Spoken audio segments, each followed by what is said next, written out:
So for today's video, ipapakita ko sa inyo yung A to Z na t-shirt. So ito guys yung review ko sa A to Z na t-shirt. So yung color white is small, ultra cotton yan. Ultra cotton yung nakalagay. Cotton naman talaga siya guys. 112 yung bili ko dito sa small size. So pag small to XL, same lang naman ng presyo. So ayan siya. Ang kagandahan dito guys, meron din siyang ditong tahid na ganito.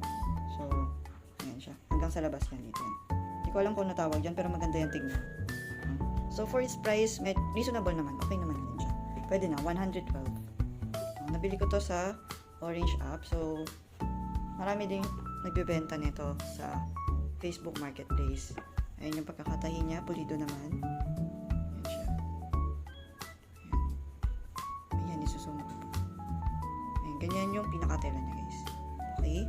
So kung naghahanap kayo ng t-shirt na for your business, ayan. Pwede nyo itong itry. Ayan, kaya pinapakita ko na sa inyo. Tapos ito naman yung black niya. Ayan. So ganyan siya kanipis. Nakita nyo? Kitang-kita yung background ko.